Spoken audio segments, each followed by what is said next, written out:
Hello viewers, in this video we are going to talk about the biography of John Dryden.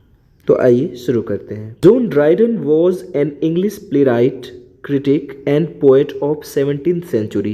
17th century के वो एक critic, playwright और poet थे। Playwright means होता है नाटककार यानी dramatist. He was born in 1631, 1631 में उनका जन्म हुआ, एंड डाइड इन 1700 और 1700 में उनकी मृत्यु हो गई। He was also appointed poet laureate in 1668 by Charles second. Charles द्वितीय के द्वारा उन्हें पोएट लॉरिएट भी नियुक्त किया गया था।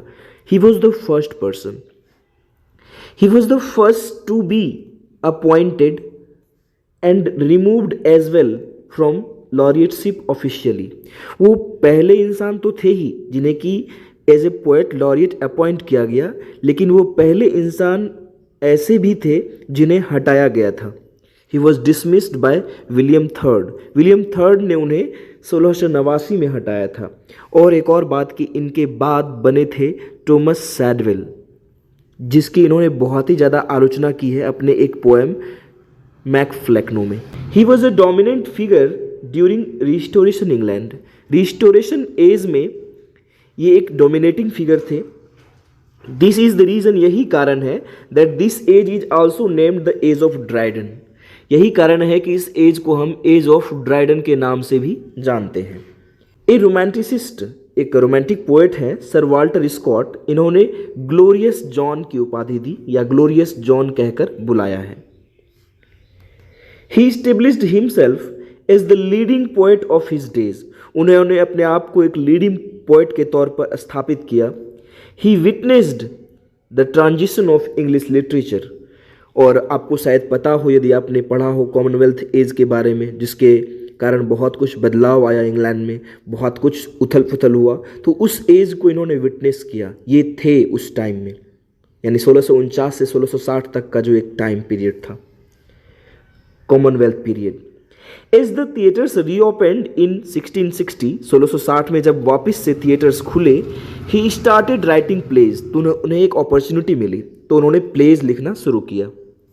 His first play the wild Gallant was not that successful.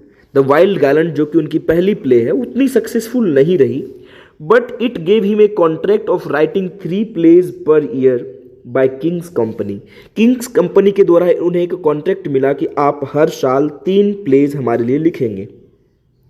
Marriage uh La mode, जो कि 1673 में परफॉर्म हुई, उन्हें जो है इसके बेस्ट प्लेज के तौर पर देखा जाता है। ऑल फॉर लव, जो कि 1677 में प्रीमियर हुई थी और 1678 में पब्लिश हुई थी, was a blank verse heroic tragedy.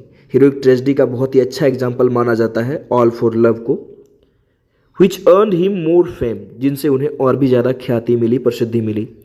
His सेटायरिकल verse मैकफ्लेक्नो, अभी मैंने बात की इसके बारे में कि मैकफ्लेक्नो जो कि उनकी एक सेटायरिकल वर्स है, ब्लैंक वर्स में लिखी गई है, which was also written in mock heroic manner, जिसको कि एक मॉक हीरोइक मैनर में लिखा गया है, was a personal product in which he attacked on his successor laureate।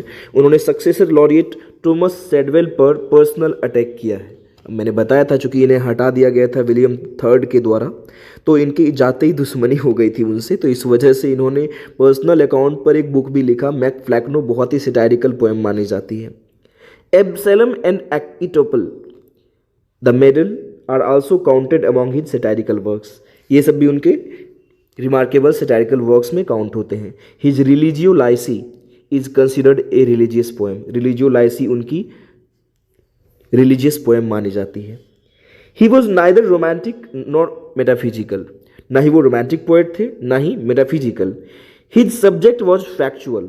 उन्होंने जो टॉपिक चुना था वो सोसाइटी की ट्रूथ थी, फैक्ट थी, फैक्चुअल था उनका राइटिंग स्टाइल, सब्जेक्ट भी।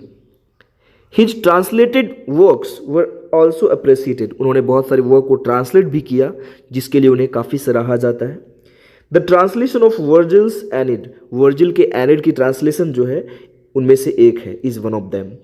His another important works are, उनके कुछ इंपॉर्टेंट वर्क्स के नाम हमने आखिरी में लिखे हैं। द कन्क्वेस्ट ऑफ ग्रेनाडा बहुत ही फेमस है, ट्रेजेडी वर्क है। द मिस्टेकन हस्बैंड कॉमेडी है। ट्रायलस एंड क्रेसिडा ट्रेजेडी है। और इसके अलावा किंग आर्थर और द सेक्युलर मास्क। तो ये सब उनके प्लेज हैं जो बहुत ही ज़्यादा फेमस हुए। और आप समझ पा रहे होंगे कि कितना ज़्यादा इन्हें जो है अप्रिशिएट किया जाता है, ताकि इसके नाम पर इसके एज का नाम रखा जाता है, एज ऑफ ड्राइडन। ये अपने आप में बहुत बड़ी अचीवमेंट है। तो आई होप आपने इनकी बायोग्राफी को अच्छे से समझा and thank you for watching. तो मिलते हैं किसी अगली वीडियो में अगले कंटेंट के साथ।